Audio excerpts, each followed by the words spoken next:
Nandini na naman nga ho kami sa bukid para nga ho magbangka-bangkaan ulit dahil nga ho sabi ni Mister ay hindi pa nga ho kami nakakabawi sa puhunan ng aming bangka-bangkaan.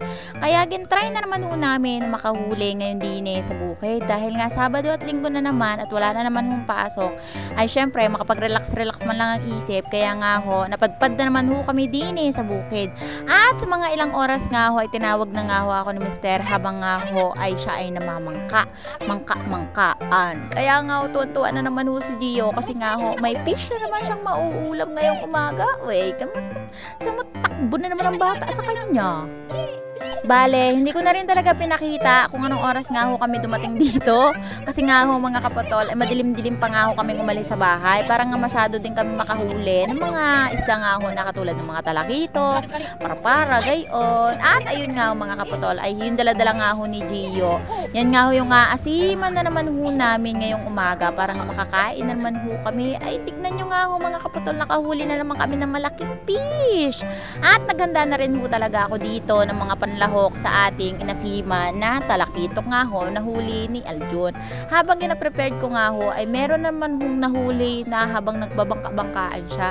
Kung magtataka nga ho kayo mga kapatol, yung mga bangka-bangkaan nga po, yun yung hinihila-hila na may kawil ang mga nylon, gayon, mga kristalit. Tapos kapag hinihila-hila konti, magkakana yung mga isda, kakain at may mahuhuli. Gayon. Syempre, ang ating pang-aasim nga ho ay kamatis, tapos kalamansi na 3 piraso. Naghiwa-hiwa na rin ako dito ng mga kamatis nga ho tsaka sibuyas sa panglalahok sa ating inasiman at sigang. Ay sabi nga ho ni ate ay dito na nga ho kami magumagahan. Saktong-sakto din talaga mga kaputol na meron nga ho kami nakitang dito lato nga ho kagabi na aming ulam kagabi. Kaya nga ho dinala ko na rin para dito ko na laang ho kainin. Ayan, hinugasan na nga ho natin aring mga kamatis bago nga ho ilagay ang aring mga isda na nahuli nga ho ni Mister. Ay napakasarap sa pakiramdam mga kaputol kasi marami na naman ho kaming nahuli sa aming bangka-bangkaan. Yung 150 namin puhunan ay sold na din talaga ito sa ganitong kapreskong isda. Ay aring nga ho na sobrang saya sa pakiramdam kapag nakakahuli ka ng gayaan. Lalo na kapag once a week, gayon, kapag Sabado at Linggo, nandito ka pumupunta sa bukid, tapos makakahuli ka ng gayaan. Hinugasan na rin namin itong aring isda, tapos syempre, idediretso na nga ho namin ang aring mga mix-mix na mga panglahok at pampalasa. Bago nga ho kami makapagsalang, nilagyan na rin ni ate ng mga sili-sili dito, paminta, yan sibuyas, bawang. Huy, bawang! Sigang pero may bawang. Sibuyas laang ho, tapos pang-asim. Saktong-sakto din talaga yung mga dala-dala naming ingredients. Ay, wari ko, pinaghandaan din talaga at iisipin talaga nila na may mahuhuli din talaga kami ngayon. Hindi nga ho nasisiro ang bangka-bangkaan, lalong-lalo na kapag kasama ako. Huy, pampaswerte yarn. Sabi ko sa inyo At eto nga ho mga kapatol, nagpadapog na nga rin ako dito sa may gilid. Ay isinabay ko na rin ang aring mga takure kasi nga ho sabi nila ate ay magkakape nga ho kami. Ay nagpapatimpla nga din ho talaga si Mister ng kape kasi kanina pa din siya palakad-lakad at pabalik-balik. At ayun, nakahuli nga ho kami ng 6 na pirasong talakitok.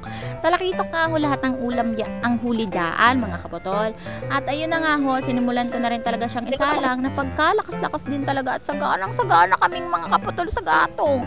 Ay pinulot-pulot lang din yan sa tabi-tabi ng dagat mga kaputol dahil marami naman napadpad ng mga panggatong dine ay kinuha na nga arin nila.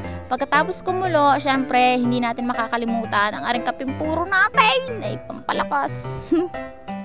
Kaping kayang-kaya kang ipaglaban sa lahat ng bagay. Nung kumulo na nga ang ating sinagang na ating tinikito, kay eto na nga, pwede na nga ho natin siyang tikman. Ay sabi ko nga ho kay ate, parang pagkatikim ko nga medyo matabang-tabang. Kaya nilagyan din ho talaga namin agad-agad ni ate ng pampaasim. Tapos, syempre ang asin, para nga mag-alat-alat naman siya konti. Gayaan. At ilang piraso lang din yan. 6, pero 7 kami dito. Hati-hati na lang para magkasya lang ang mga kapatol. O, diga? Pero hindi ka nalugi kasi sobrang sariwa niya.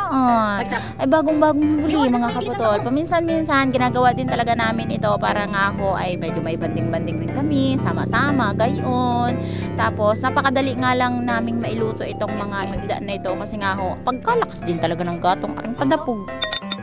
Bago nga ho kami umuwi, sabi ko nga ho kay ate, ay magkuha nga ho kami ng mga gulay. Katulad nung nakita nyo sa vlog, yung nagkukay ako ng mga kamute, gayon.